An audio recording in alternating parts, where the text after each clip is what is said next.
गर ना होते ट्रंप अमेरिका के राष्ट्रपति तो क्या होता। कम से कम दूसरे देशों के राष्ट्राध्यक्ष बेइज्जत तो ना होते।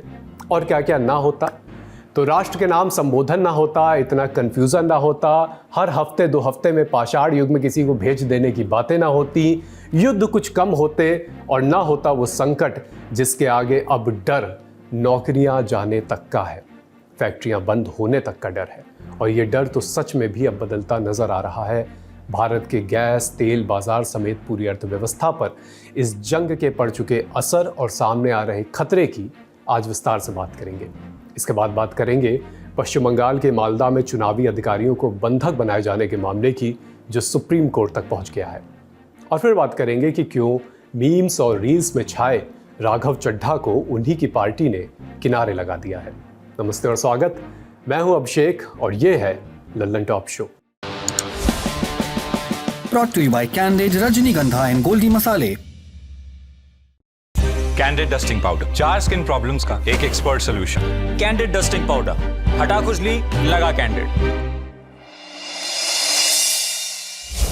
एलपीजी की किल्लत ने देश में किस तरह से हाहाकार मचाया है, हम आप लगातार इस पर बात करते आ रहे हैं। आज सबसे पहले बात करेंगे तेल की और उसके बाद गैस पर भी बात करेंगे। सरकार ने पिछले साल बताया था कि भारत की कुल स्टोरेज कैपेसिटी लगभग 74 दिन की है, मतलब हम 74 दिन का तेल स्टोर करके रख सकते हैं। राज्यसभा में सरकार ने एक सवाल के जवाब में ये बात बताई थी। तेल कंपनियों के पास 64.5 दिन की, यानी 64.5 दिन की मान लीजिए, जरूरत का स्टॉक है और Indian strategic petroleum reserve limited यानी शॉर्ट में ISPRL के 9.5 दिन की स्टोरेज कैपेसिटी को मिलाकर भारत के पास तेल स्टोर करने की क्षमता लगभग 74 दिन की है। ध्यान दीजिएगा, अभी बात क्षमता की हो रही है, मतलब कितनी कैपेसिटी है। अब सवाल ये कि इसमें तेल कितना है हमारे पास। 23 मार्च को पेट्रोलियम और प्राकृतिक गैस राज्य मंत्री सुरेश गोपी ने राज्यसभा में बताया था कि भारत के कच्चे तेल का भंडार कुल क्षमता का लगभग 64% है। भारत के पास आंध्र प्रदेश और कर्नाटक में 3 जगहों पर 5.33 मिलियन मीट्रिक टन कच्चे तेल को स्ट्रेटेजिक भंडार में रखने की क्षमता है। इसमें से 3.372 MMT अभी भरा हुआ है, यानी क्षमता का 1/3 से ज्यादा हिस्सा खाली है। ये स्थिति सरकार ने 23 मार्च को बताई। अब बात आज की। आज कितना तेल है भारत के पास? हमने पिछले कुछ दिन की PIB प्रेस रिलीज पढ़ी तो उसमें तेल को लेकर सरकार की तरफ से एक लाइन में जवाब दिया जा रहा है और लिखा ये होता है: all refineries are operating at high capacity with adequate crude inventories in place. The country is also maintaining sufficient stock of petrol and diesel. माने सभी रिफाइनरीज पूरी क्षमता से काम कर रही हैं, ऑपरेट कर रही हैं, उनके पास कच्चे तेल का पर्याप्त भंडार है, देश में पेट्रोल और डीजल का भी पर्याप्त स्टॉक बनाए रखा जा रहा है। कल इंटर मिनिस्ट्रियल मीटिंग के बाद PIB की जो प्रेस रिलीज सामने आई उसमें भी यही लिखा था। लेकिन इस मीटिंग के बाद जो प्रेस कॉन्फ्रेंस हुई उसमें पेट्रोलियम मिनिस्ट्री की जॉइंट सेक्रेटरी सुजाता शर्मा ने तेल पर कुछ अपडेट दिए। कहा कि हमारी क्रूड इन्वेंट्री सफिशिएंट है और भारत सरकार ने अगले 2 महीने के लिए सफिशिएंट क्रूड का अरेंजमेंट किया हुआ है। हमारी रिफाइनरीज उच्चतम स्तर पर चल रही हैं। सुजाता शर्मा ने बताया कि सरकार ने अगले 2 महीने के लिए कच्चे तेल का इंतजाम किया हुआ है, यानी अगले 60 दिन तक भारत के पेट्रोल पंप पर तेल मिलता रहेगा, ऐसा सरकार दावा कर रही है। हालांकि कुछ दिन पहले कुछ राज्यों से पेट्रोल डीजल की कमी की खबरें लगातार सामने आई थी। माना जा रहा है कि ऐसा अफवाहों की वजह से हुआ। पेट्रोल डीजल को लेकर फिलहाल खत्म होने जैसी कोई स्थिति नहीं है। अब यहाँ सवाल आता है कि जैसा ट्रंप कह रहे हैं कि ईरान युद्ध अभी 2-3 हफ्ते और चल सकता है, तब क्या भारत में तेल का क्रंच उस स्थिति में पैदा हो सकता है? क्या तेल के लिए भी वैसी ही किल्लत देखी जाएगी जैसी गैस के लिए मारामारी हो रही है? इसका सीधा जवाब हाँ नहीं है। लेकिन अगर युद्ध लंबा खिंचता है तो तेल की कमी हो सकती है, इस आशंका को तो फिलहाल नकारा नहीं जा सकता। युद्ध शुरू होने से पहले तक भारत पश्चिम एशिया से अपनी जरूरत का 45 से 50% तेल मंगाता था। रॉयटर्स की रिपोर्ट के मुताबिक जनवरी तक भारत मिडिल ईस्ट से 55% तेल आयात कर रहा था, लगभग 2.74 मिलियन बैरल प्रतिदिन। 2022 के आखिर के बाद से सबसे ज्यादा, क्योंकि अमेरिका के दबाव में रूस से तेल की खरीद कम कर दी गई थी। लेकिन युद्ध शुरू हुआ, हॉर्मुज़ बंद हुआ, मिडिल ईस्ट से तेल की सप्लाई रुक गई। अच्छी बात यह रही कि भारत ने रूस से ज्यादा तेल खरीदना शुरू कर दिया। प्रधानमंत्री नरेंद्र मोदी ने भी संसद में बताया था कि अब तक 41 देशों से तेल आयात कर रहे थे, पहले 27 देशों से करते थे, यानी भारत में तेल खत्म हो जाएगा, ये कहना गलत होगा। लेकिन युद्ध लंबा खिंचता है तो स्टॉक जो हमने तैयार किया हुआ है उस पर असर दिख सकता है। इंडिया टुडे मैगजीन के वरिष्ठ पत्रकार MG अरुण इस बारे में कहते हैं, अगर ईरान में युद्ध ज़्यादा भीषण हुआ तो भारत में तेल की कमी हो सकती है, लेकिन यहाँ तेल की कमी से ज़्यादा तेल के दाम अहम हो जाते हैं। युद्ध की वजह से मिडिल ईस्ट से तेल की सप्लाई में कमी आएगी तो ऐसा नहीं है कि रूस हमें तेल देना बंद कर देगा। अमेरिका से भी तेल खरीद रहे हैं, लेकिन मिडिल ईस्ट से आने वाला तेल ज़्यादा पास से आता है। रूस और अमेरिका भारत से ज़्यादा दूर हैं, तेल के टैंकर ज़्यादा दूरी तय करते हैं, ऐसे में तेल के लिए हमें ज़्यादा पैसे चुकाने होंगे। वैश्विक बाजार में भी कच्चे तेल के दाम $100 से ज़्यादा हैं। अगर ये और बढ़े तो भी असर हम पर पड़ेगा। सरकार ने इस हफ्ते पेट्रोल डीजल पर एक्साइज ड्यूटी भी घटाई थी ताकि तेल कंपनियों पर असर कम पड़े, लेकिन सवाल है कि कब तक। आने वाले समय में पेट्रोल डीजल के दाम बढ़ने करीब करीब तय माने जा रहे हैं। अब आते हैं LPG पर। भारत दुनिया का दूसरा सबसे बड़ा LPG आयातक है, मतलब LPG इंपोर्ट करने में हम नंबर 2 पर हैं। भारत अपनी ज़रूरत की LPG का करीब करीब 60% दूसरे देशों से खरीदता है। 2025 में लगभग 22 मिलियन मीट्रिक टन LPG आयात की हमने। इसमें से ज़्यादातर हिस्सा मिडिल ईस्ट से आया। इंडियन एक्सप्रेस की एक रिपोर्ट है, इस रिपोर्ट के मुताबिक इसमें से 90% आयात इसी स्टेट ऑफ हॉर्मुज से होता है जिसे ईरान ने बंद किया हुआ है। भारत की कुल LPG सप्लाई के लगभग 54% हिस्से पर सीधा असर पड़ा है। मार्च के दूसरे हफ्ते में LPG को लेकर देश में हाहाकार मचा था। गैस गोदामों के बाहर लंबी लंबी लाइनें हमने देखी, लोगों को सिलेंडर मिलना मुश्किल हुआ। सरकार ने इस बीच कमर्शियल LPG की सप्लाई काटी, घरेलू सिलेंडरों को ज्यादा भरना शुरू किया। धीरे धीरे एजेंसी के बाहर लाइनें कम हुई, लेकिन अब एक बार फिर से कुछ जगहों से वैसी ही तस्वीरें सामने आने लगी हैं। हमने कल के दिन लल्लन टॉप शो में बताया था कि यूपी के बस्ती में लोग गैस एजेंसी के बाहर ही सो रहे हैं, वहीं चादर डाल के रात में मच्छरदानी लगा के रुक रहे हैं ताकि सुबह जल्दी से लाइन लगाई जा सके, नंबर पहले आ जाए। इस बीच बीते कुछ दिनों से कामगारों के पलायन की खबरें भी लगातार सामने आ रही हैं, क्योंकि उन्हें गैस सिलेंडर नहीं मिल रहे तो काम कैसे चलेगा। इस पर हम पहले भी विस्तार से बात कर चुके हैं। मुंबई, दिल्ली, गुजरात, राजस्थान से बड़ी संख्या में कामगारों के अपने गांव लौटने की भी खबरें, उनकी फोटोज, विजुअल सामने आ रहे हैं, क्योंकि उन्हें LPG मिल नहीं रहा तो खाना बनेगा कैसे। लोगों ने ऑन रिकॉर्ड ये कहा है कि जो सिलेंडर 900-1000 रुपए में मिलता था, अब वो 2500 से 3000 रुपए में, 3500 रुपए तक में मिल रहा है। फिर भी सिलेंडर मिल जाएगा इसकी कोई गारंटी नहीं है, ज़्यादा पैसा देने के बाद भी। इंडियन एक्सप्रेस के रिपोर्टर्स ने 5 दिनों तक मुंबई के लोकमान्य तिलक टर्मिनस और छत्रपति शिवाजी महाराज टर्मिनस पर प्रवासियों से बात की। रिपोर्ट में लिखा, जिन 130 लोगों से बातचीत की गई उनमें से 62 ने कहा कि वो LPG संकट की वजह से अपने घर लौट रहे हैं। महाराष्ट्र के भिवंडी से भी ऐसी ही जानकारी, ऐसी ही तस्वीरें सामने आई। वहाँ 20 लाख से ज़्यादा वर्कर हैं, बड़ी संख्या में लोग यूपी बिहार से वहाँ काम की तलाश में गए, लेकिन LPG नहीं रहा, LPG नहीं मिल रही तो कुछ लोग अपने घर लौट रहे हैं। कुछ को डर है कि हालात नहीं सुधरे तो घर लौटना पड़ेगा। सरकार कह रही है कि 1 मार्च 2026 से प्रतिदिन औसतन 50 लाख से ज़्यादा घरेलू LPG सिलेंडरों की डिलीवरी की गई है, लेकिन ईरान युद्ध से पहले कई राज्यों में जिस घरेलू सिलेंडर की डिलीवरी 1-2 दिन में हो जाती थी, अब उसमें 10 दिन या उससे भी ज़्यादा का समय लग रहा है। ये बात उनके लिए है जिनके पास कनेक्शन है। जो प्रवासी मजदूर घर वापस लौट रहे हैं, उनकी समस्या ही यही है कि उनके पास कनेक्शन है ही नहीं। वो सिलेंडर लाएं तो कहाँ से लाएं, चूल्हा जलाएं तो कैसे जलाएं। और अभी हम सिर्फ घरेलू LPG की बात कर रहे थे। कमर्शियल LPG में सरकार ने कटौती की थी। नतीजा ये हुआ कि होटल रेस्टोरेंट वालों की हालत खराब हो गई। सरकार ने 28 मार्च को बताया कि कमर्शियल LPG की सप्लाई जितनी पहले होती थी उसकी 70% तक अब की जा रही है, लेकिन 1 अप्रैल को Indian hotel and restaurant association के प्रेसिडेंट विजय शेट्टी ने बताया कि गैस की सप्लाई स्थिति बुरी है। महाराष्ट्र और मुंबई में बड़ी संख्या में रेस्टोरेंट वालों ने अपना मेन्यू छोटा कर दिया, ट्रिम कर दिया है। रेस्टोरेंट कम देरी के लिए अब खुल रहे हैं सिलेंडर, क्योंकि उन्हें मिल नहीं रहा। Gujarat hotel and restaurant association के अध्यक्ष नरेंद्र सोमानी, इनको भी हमने परसों के लल्लन टॉप शो में सुना था। उन्होंने भी साफ कहा था कि LPG की सप्लाई में बिल्कुल भी सुधार नहीं हुआ है। LPG का इस्तेमाल जो है वो खाना बनाने के अलावा तमाम इंडस्ट्रीज में भी होता है। गुजरात के जामनगर में ब्रास इंडस्ट्री LPG पर ही आधारित है, लेकिन LPG ना मिलने की वजह से पूरी इंडस्ट्री इस समय संकट में है। हमने जामनगर में कुछ लोगों से बात की, उनका कहना था कि 40% तक यूनिट्स बंद हो चुकी हैं, संख्या अभी और भी बढ़ सकती है। आप समझ सकते हैं कि छोटी बड़ी फैक्ट्रीज बंद होने का मतलब है कि रोजगार पर सीधा असर। अब मुद्दे की बात कि अगर युद्ध और लंबा खिंचा तो क्या होगा, जवाब सुनने में अच्छा नहीं लगेगा, लेकिन सच यही है कि युद्ध ना रुकने की स्थिति में LPG को लेकर स्थिति और बिगड़ सकती है। शो की तैयारी के दौरान हमने जितने भी एक्सपर्ट्स इस बारे में बात की, सबका यही कहना है, जो एक आम आदमी भी खबरें देखकर समझ रहा है, कि युद्ध रुक जाने में ही सबकी भलाई है, वरना LPG को लेकर देश में हालात और भी बिगड़ सकते हैं।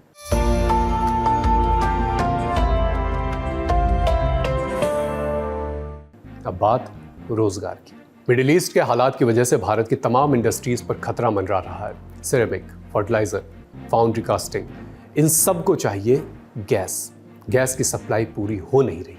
माइक्रो एंड स्मॉल यूनिट्स में प्रोडक्शन में अब रुकावटें तेज हो गई हैं।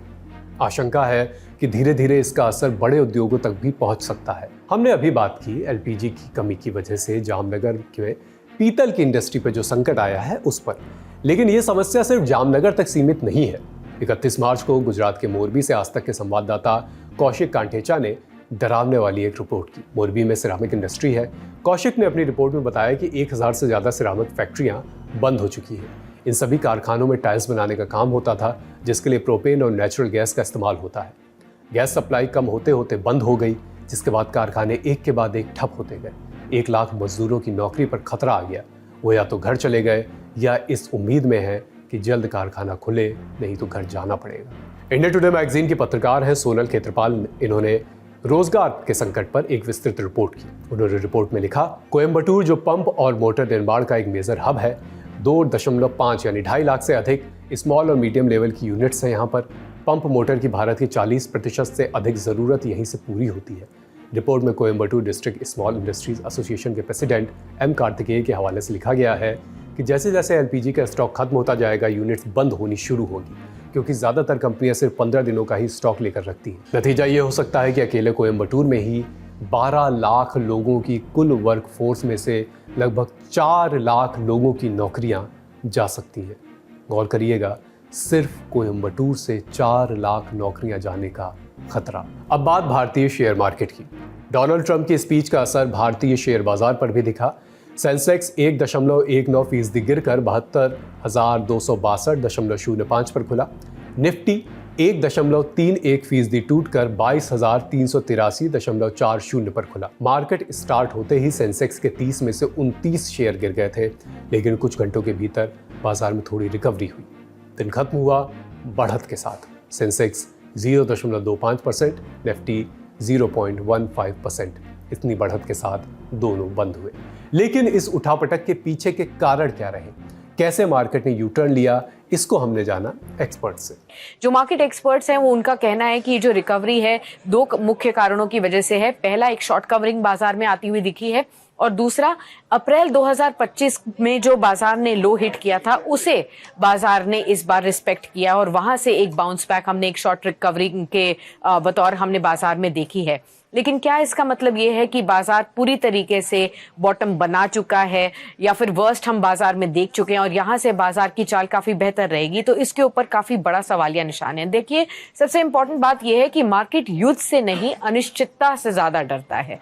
बाजार में जब जब अनसर्टेनिटी का माहौल रहेगा कि पता नहीं कब तक बाजार में इस तरीके का तनावपूर्ण माहौल रहेगा, उसका इम्पैक्ट कितना और कितना गहरा रहेगा, कब तक रहेगा, जब तक कि ये अनसर्टेनिटीज रहेंगी तब तक बाजार में आपको ये उतार चढ़ाव और खास तौर पर शार्प क्रैक्स देखने को मिलते रहेंगे। लेकिन डोनाल्ड ट्रंप के राज में युद्ध को एक प्रक्रिया बना दिया गया है और पूरी दुनिया को उस राह पर चलते रहने का अभ्यासी हो जाना चाहिए। उसका अभ्यासी बाजार भी अब हो गया है। बाजार युद्ध से ज्यादा अनिश्चितताओं से डरता है। बाजार में पैसा लगाने वालों को भी हर अगले पल चिंता खाई रहती है कि क्या होगा बाजार का। शेयर बाजार में गिरावट का असर उन पर भी पड़ता है, पड़ा भी है। कल उन्हें शुरुआती कारोबार में 10 लाख करोड़ रुपए का नुकसान उठाना पड़ा। ट्रंप की स्पीच से लग रहा है कि युद्ध अभी खत्म नहीं होने जा रहा। Uncertainty prevails. तो मार्केट एक्सपर्ट अब किन चीजों को मॉनिटर करेंगे और शेयर मार्केट से जब इन्वेस्टर पैसा निकालते हैं तो इसका देश की इकोनॉमी पर क्या असर पड़ता है, ये भी जानने के लिए रुख करते हैं कुछ जानकारों का। अगर ये टकराव लंबा चलता है अभी भी यूएस ईरान के बीच, तो डेफिनेटली 3 बड़े कारण हैं जिनको बाजार ट्रैक करेगा। कच्चा तेल कितना महंगा यहाँ से होता है। आज एक बार फिर से $110 के भाव पर जो कच्चा तेल है वो देखने को मिला है। क्या ये पिछले हाई को, जो हमने अभी कुछ दिनों पहले $120 प्रति बैरल के हिसाब से तेल को जाते हुए देखा था, अगर ये उसे तोड़कर आगे जाता है तो बाजार फिर से गिरेगा। रुपए में दबाव। आज बाजार में रुपए में जबरदस्त रिकवरी देखने को मिली है, क्योंकि रिजर्व बैंक ऑफ इंडिया की तरफ से जो मेजर्स दिखे हैं उसके बाद एक रिकवरी हमें बाजार में देखने को मिली है रुपए में। अगर रुपया 95 को, जो कि पिछला ऑल टाइम लो है, इसे तोड़ता है तो डेफिनेटली बाजार पर असर पड़ेगा। फॉरेन निवेशकों की तरफ से लगातार अभी भी बिकवाली जारी है बाजार में, और ये एक मुख्य कारण है जिसकी वजह से बाजार अपने ऑल टाइम हाई से काफी दूर है और उधर तक वापस जाते हुए हर बार एक सेलिंग प्रेशर का सामना करना पड़ता है। मार्केट और इकोनॉमी डेफिनेटली इंटरकनेक्टेड है, लेकिन ये आइडेंटिकल नहीं है। तो जब भी बड़े पैमाने पर पैसा निकलता है स्टॉक मार्केट से, तो या तो लोग उसे बैंक्स में रखेंगे, या फिर उनको अगर ऐसी स्थिति में लगता है कि मार्केट में पैसा लगाना सेफ नहीं है अभी, तो वो सेफ जगहों पे जाएंगे, जैसे कि गोल्ड खरीद लेंगे मान लीजिए। तो बैंक में या तो लिक्विडिटी के लिए या फिर गोल्ड में डाल लेंगे, या जो फिक्स्ड इनकम स्कीम्स हैं उनमें डाल लेते हैं, डेट में डाल लेंगे, जहां पर उनको लगेगा कि कहीं ना कहीं एक निश्चितता है कि कितना पैसा रिटर्न उनको मिलेगा, वहां पर वो पैसा लगाएंगे, रिस्कियर एसेट्स में नहीं लगाएंगे। लेकिन फिर भी वो पैसा कहीं ना कहीं इकोनॉमी में रहता है, इसलिए पूरा इकोनॉमी पर असर नहीं आएगा। डेफिनेटली कंज्यूमर स्पेंडिंग कम हो सकती है, उससे ग्रोथ पर असर पड़ सकता है, सेंटिमेंट हिट हो सकता है, लेकिन कहीं ना कहीं इकोनॉमी में वो पैसा रहता है। अगर ये सेल ऑफ केवल ग्लोबल वजहों से है, तो डोमेस्टिक फंडामेंटल्स अगर स्ट्रांग है, तो इकोनॉमी पर उतना बुरा असर नहीं पड़ता है, और इंडिया का केस अभी उसी तरीके से। अब एक नज़र रुपए पर भी डालते हैं। आज इंडियन करेंसी के लिए थोड़ी अच्छी खबर आई। रुपए में आज 151 पैसे यानी कि 1.5 रुपए की रिकवरी देखी गई। भारतीय अर्थव्यवस्था के लिए अच्छी खबर है, क्योंकि हम दुनिया से जो कुछ भी खरीदते हैं डॉलर में खरीदते हैं। जितना महंगा डॉलर उतना हमारा नुकसान। लेकिन जब से ईरान युद्ध शुरू हुआ है, रुपए की नब्ज कमजोर होती जा रही है। इस विषय पर हमने इंडिया टुडे के वरिष्ठ पत्रकार MG अरोड़ से बात की। उन्होंने आशंका जताई कि अगर युद्ध चलता रहा तो रुपए की वैल्यू में आगे काफ़ी गिरावट आ सकती है। $1 98 रुपए तक जा सकता है। उन्होंने ये भी आशंका जताई कि अगर युद्ध 1 महीने से ज़्यादा खिंचा तो डॉलर की कीमत 110 रुपए तक भी जा सकती है। हमने तेल पर बात की, गैस पर बात की, नौकरियों पर आए संकट पर बात की, शेयर मार्केट में बात की, रुपए पर भी बात की। अगर समग्र रूप से भारत की अर्थव्यवस्था पर नज़र डालें तो ईरान युद्ध भारत के लिए सिर्फ और सिर्फ बुरी खबर लेकर आ रहा है। आने वाला समय भारत की अर्थव्यवस्था के लिए कैसा होगा, इस पर हमने एक्सपर्ट से बात की। In the last 3 to 4 years, अपना रशिया यूक्रेन वॉर के बाद पहली बार ऑयल इतना ज्यादा बढ़ गया, उसका ऑयल का प्राइस और गैस का प्राइस भी बढ़ गया है। तो इसका मतलब है ग्लोबली इन्फ्लेशन बढ़ जाएगा और ग्लोबल स्लोडाउन और इवन डिप्रेशन का मतलब एक्सपर्ट बोल रहे हैं एक जैसा वर्ल्ड वॉर 2 के बाद डिप्रेशन हो गया था, यहाँ पे this is also like world war 3 when it comes to the economy. तो there is a possibility that there will be a global depression. हमारा देश में इन्फ्लेशन बढ़ जाएगा, हर कंज्यूमर चीज का कॉस्ट बढ़ जाएगा और this will pull down growth. जैसे हमारा कंजम्पशन नीचे आता है, हमारा investment will also come down, because if the price is coming down there is no and the capacities of the companies, if the companies are forced to run their factories below capacity, then there is no incentive to invest. तो वैसे consumption नीचे आता है, investment भी नीचे आता है। Investment आपको मालूम है कि कई सालों से हमारा प्राइवेट इन्वेस्टमेंट बहुत कम था, अभी ये और कम हो जाएगा। इसका मतलब है कि this will pull down the whole economy, सारे इकोनॉमी को गिर जाएगा और कम से कम 1% हमारा GDP ग्रोथ को हिट हो जाएगा। तो सिर्फ भारत ही नहीं, ये युद्ध पूरी दुनिया को मंदी की ओर ढकेल रहा है। बेहतर यही होगा कि ईरान युद्ध जल्द थमे, पश्चिम एशिया में हालात सुधरे। बड़ी खबर में इतना ही। अब रुख करते हैं सुर्खियों का। गोल्डी छोले मसाले, जहां जाएं रिश्ते बनाएं। गोल्डी लाए हैं फ्रेश लॉक टेक्नोलॉजी, जो रखे मसालों को हर समय फ्रेश। पश्चिम बंगाल में चुनावी अधिकारियों को बंधक बनाने का मुद्दा सुप्रीम कोर्ट पहुंच गया है। CJI Suryakant, justice Joy Mallya Bagchi और जस्टिस विपुल M पंचोली की बेंच ने इस पर सुनवाई की। बेंच का मानना है कि पश्चिम बंगाल में कानून व्यवस्था चरमरा गई है, खत्म हो गई है। बेंच ने राज्य के गृह सचिव, डीजीपी इन दोनों से निष्क्रियता पर जवाब मांगा। कोर्ट का कहना है कि किसी को भी चुनावी प्रक्रिया में दखल देने की इजाजत नहीं दी जा सकती। कोर्ट ने ममता बनर्जी सरकार को चुनाव में लगे अधिकारियों की सुरक्षा इंश्योर करने के लिए भी कहा। इसके लिए चुनाव आयोग से संपर्क करके केंद्रीय बलों की तैनाती की मांग करने को भी कहा गया। लेकिन सुप्रीम कोर्ट की चौखट तक पहुंचने से पहले क्या हुआ? पश्चिम बंगाल के मालदा जिले में वोटर लिस्ट से नाम हटाए जाने पर कुछ लोग नाराज थे। उन्होंने 1 अप्रैल को ब्लॉक डेवलपमेंट ऑफिस के बाहर प्रोटेस्ट किया, वहां पर प्रदर्शन किया। खबरें बता रही हैं कि प्रोटेस्टर्स ने पहले ऑफिस में मौजूद अधिकारियों से मिलने की मांग की। जब उन्हें ऑफिस के अंदर नहीं जाने दिया गया तो स्थिति यहां से बिगड़नी शुरू हो गई। भीड़ ने बिल्डिंग को घेर लिया। कुल 7 अधिकारियों को बंधक बना लिया। इनमें 3 महिला अधिकारी भी शामिल थी। इन अधिकारियों को इलेक्शन ऑब्जर्वर कहा जाता है। इन पर मतदान केंद्रों की निगरानी करने और चुनाव जो है वो निष्पक्ष ढंग से कराने की जिम्मेदारी होती है। प्रोटेस्टर्स यहीं नहीं रुके, उन्होंने कोलकाता सिलीगुड़ी नेशनल हाईवे को भी जाम कर दिया। देर रात बड़ी संख्या में पुलिस फोर्स यहां पर पहुंची। जब अधिकारियों को सुरक्षित बाहर निकाला जा रहा था तो प्रोटेस्टर्स ने सड़क पर बांस रखकर गाड़ियों को नुकसान पहुंचाने की भी कोशिश की। पुलिस ने लाठीचार्ज करके भीड़ को हटाया। अधिकारियों को सुरक्षित किसी तरह बाहर निकाला गया। अतिरिक्त जिला मजिस्ट्रेट भी मौके पर पहुंचे। भरोसा दिलाया गया कि जिन वैलिड वोटर्स के नाम हटे हैं वो 4 दिनों में वापस आ जाएंगे। उनके आश्वासन के बाद तब कहीं जाकर स्थिति सामान्य हो सकी। आम आदमी पार्टी के सांसद राघव चड्ढा से शायद उनकी पार्टी खुश नहीं है। उन्हें राज्यसभा में आम आदमी पार्टी के डिप्टी लीडर के पद से हटा दिया गया है। खुद आम आदमी पार्टी ने उन्हें हटाने के लिए राज्यसभा सचिवालय को लेटर लिखा। मांग ये भी की गई कि राघव को सदन में बोलने का समय ही न दिया जाए। राघव की जगह सांसद अशोक मित्तल लेंगे। हार्वर्ड रिटर्न चड्ढा अभी राज्यसभा से रिटर्न नहीं होंगे। राज्यसभा सांसद वो बने रहेंगे। लीडर के आगे डिप्टी लगने से समझ गए होंगे कि काम लीडर की हेल्प करना और उनके ना रहने पर कामकाज संभालना होता है। और राज्यसभा में किसी भी पार्टी के लीडर का काम है क्या? सदन में पार्टी का एजेंडा सेट करना, बहस मुबाहिस के लिए स्ट्रेटजी बनाना आदि इत्यादि। राघव चड्ढा 2022 से राज्यसभा सांसद हैं। करीब 3 साल से डिप्टी लीडर भी थे। पैटर्निटी लीव का मुद्दा हो या फिर गिग वर्कर्स का मुद्दा, इन मुद्दों को उठाकर सदन में वो हाल फिलहाल चर्चा में रहे। तमाम मीम्स का भी इस बीच वो हिस्सा बने। ऐसे में सवाल है कि राघव चड्ढा के साथ उनकी पार्टी ने ऐसा क्यों किया? ठीक जवाब तो अभी नहीं मिल सका, लेकिन सूत्रों के हवाले से खबरें छप रही हैं कि पार्टी के साथ उनकी बढ़ती दूरियों के कारण ये फैसला लिया गया है। वहीं सूत्र बता रहे हैं कि राघव चड्ढा पर हाल के महीनों में पार्टी की अहम बैठकों से, कार्यक्रमों से गैर हाजिर रहने का आरोप है। राघव चड्ढा को 5 राज्यों में चल रहे विधानसभा चुनाव के लिए स्टार प्रचारकों की लिस्ट में भी जगह नहीं दी गई है।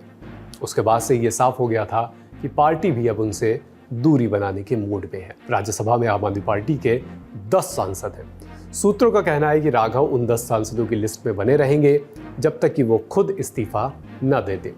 पार्टी उन्हें सस्पेंड फिलहाल नहीं करेगी। पार्टी ने जिन्हें राघव की जगह चुना है वो अशोक मित्तल लवली यूनिवर्सिटी के चांसलर हैं। संसद की रक्षा, वित्त जैसी तमाम कमेटियों के वो सदस्य रह चुके हैं। उनसे जब इंडिया टुडे ने पार्टी के इस फैसले पर पूछा तो वो बोले ये रूटीन एक्सरसाइज है ताकि अन्य सांसदों को भी मौका मिल सके। अशोक मित्तल तो कह रहे हैं कि सब अच्छा है। क्या राघव चड्ढा भी यही सोच रहे हैं? आप भी सोचिए, जो आपको लगे हमें कमेंट बॉक्स में बताइए। तब तक बढ़ते हैं अगली सुर्खी की तरफ। चलते चलते एक और बात, संसद के बजट सत्र का आज आखिरी दिन था, लेकिन दिन बीतते पता चला कि सरकार इसी महीने एक और विशेष सत्र बुलाने जा रही है। 16 अप्रैल से 18 अप्रैल तक, यानी 3 दिन तक ये सत्र चलेगा। माना जा रहा है कि इस स्पेशल सेशन में महिला आरक्षण बिल पर चर्चा होगी। आज का लल्लन टॉप शो यहीं समाप्त होता है। अपना और अपनों का ख्याल रखिए। लल्लन टॉप देखते रहिए। शुक्रिया, शुभ रात्रि।